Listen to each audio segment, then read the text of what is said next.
Hello there. I am back with another metal album review today. Before I get started, I'd like to wish everybody a happy civic holiday, or perhaps a happy John Galt Day if anyone watching here is from Guelph. It's a great holiday.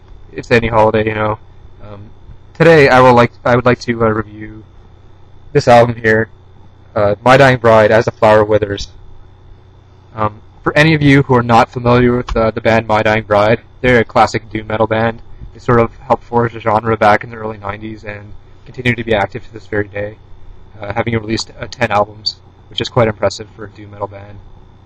My Dying Bride is from England, so here in Canada they have sort of not a whole lot of recognition.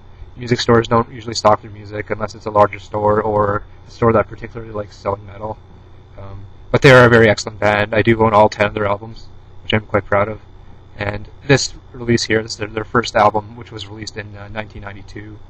So you can see they've been around for, like about 20 years now, which is quite impressive. So what I'd like to talk about today is, sort of the sound of the album, a little bit of background of the band, and sort of how this album influenced their later work as well. Because one important thing to note with this album is that it sticks with a very strict sort of doom death metal style.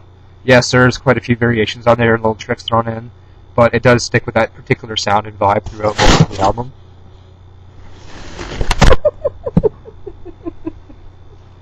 Now, this album is traditionally a 7-track affair, which sounds like not a whole lot of tracks, for an album, but the songs tend to be quite long, and they're well written, so, it is a rewarding album to listen to, and even though it's only 7 tracks, it does run quite long. Now, the album was originally released in 1992, but this version here was released in 2004. So it actually has been repackaged, and it includes a bonus track, an 8th bonus track, which is sort of an early cut of one of the other tracks on the album. I'll get into it later. So in terms of the sound on this album, what you sort of get is a, kind of a sludgy, growly, doom death metal style. You'll hear melodic parts in there, especially with the inclusion of violins, which is a nice little thing to keep the sound from sounding too sludgy and too depressing and boring. So I really like that. Not a lot of metal bands would include violins, for example, on any of their music. And so what you get is sort of thrashy parts thrown in with more melodic pieces and sort of traditional sludgy doom parts as well. And a lot of the songs tend to mix up those 3 different kind of styles and keep things varied and shift the riffs and the song structures around quite a bit, which keeps things interesting, especially for tracks like The Return of the Beautiful, which is over 12 minutes long, which is normally something that you think would either be really boring or repetitive, and it's really not, so that's quite an impressive feat. The first track on the album, Silent Dance, is really sort of an instrumental introduction to the album. It's a shorter track, but it's well written. It builds a lot of tension, which is a great thing that they do on this album quite a bit. They build on the tension continuously. The highs and lows of the album are quite flowing and keep the pacing very interesting. Silent Dance doesn't have really any lyrics or vocals to it, but when you hear the second track, Sear Me, you'll hear the traditional doom death metal sound. Sear Me is a very interesting track because actually the lyrics are written in Latin, which is quite odd and a nice little throw into this album. As I mentioned earlier, this album is sort of consistent, has that doom death metal sound, but they do those little tricks to keep it interesting.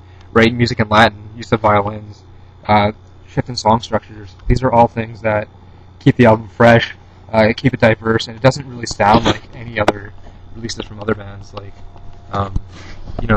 Anathema and other classic doom metal bands. Like, you couldn't say this, this album sounds like anything that maybe Anathema had written or anything like that. It does have a traditional My Dying Bride sound.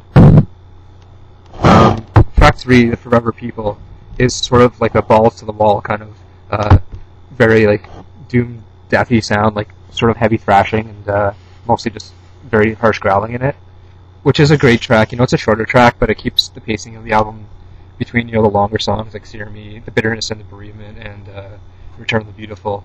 It keeps you sort of paced between those types of songs when they sort of throw in the shorter tracks like that. Bitterness and the Bereavement, it's not the most diverse track on the album. it has some different sections in it, but it is pretty much a strict doom death metal sound and track. It's not going to do anything too crazy. It does throw in melodic parts on top of the sludgy bits and the sort of the quicker thrashing bits in there. So, sort of that track and Bass choirs have that same vibe to them, traditional doom death metal sound, well written, nothing too crazy or fancy, diverse in its own right. The sixth track, Return of the Beautiful, epic song, 12 minutes long, doesn't sound like any song I've heard from any other band. It's sort of in the same line as Steer Me, very melodic, use of violins, builds different song structures and progresses very nicely. Return of the Beautiful also has some very diverse parts in terms of vocals as well, just in terms of the spoken bits, which keep some diversity in the growling of the album and spread it out a little bit. And the final track on the normal release of the album, Erotic Literature, is sort of like a nice little mix of things again, like thrashing bits and then a melodic little parts thrown in as well. So overall, you get a consistent sound between the different tracks of the album, with a few tricks thrown in there. Interesting influences in the music which are not quite typical of metal these days. Now, the final track on the album, which is called Unreleased Bitterness, is actually an earlier cut of The Bitterness and the Bereavement. So it has very low production values, and this is a track that's only included on the re-release. It wasn't originally on the album. It originally was an unreleased track, hence the title. So it's a nice throw-in. It makes it gives you sort of an idea of where they came from, and is sort of an early cut of that fourth track on this album as well. Now, what I like to say about this album is that, yes, it has a unique sound in terms of the other releases. The most similar release to this album would be the follow-up, Turn Loose the Swans, which I believe was released in 1994. That album had a similar doom death metal sound with the violins thrown in, but they also started to diverge into the more clean vocals and spoken parts as well, which, Return of the Beautiful you hear on that track, and they sort of use that as an influence in their future releases.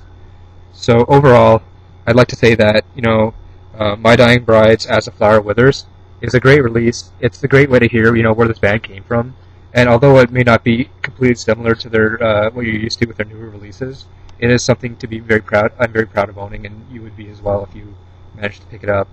This album will probably run you around $20. It's not something you'll pick up cheap. You might bump into it here and there, but if you run into it, I'd recommend it highly. Anybody who likes classic doom metal should pick up this album, give it a good listen, enjoy it. And although some parts may not be as memorable as other albums you've listened to, they are quite well written, and when you come back to it, you really feel familiar, and it brings you to like a sort of happy place, at least for me. Thank you for watching this review, and check out My Dying Bride, one of the great four founders of doom metal. If you've never heard of them, recommend all their music, and have a good one. Bye.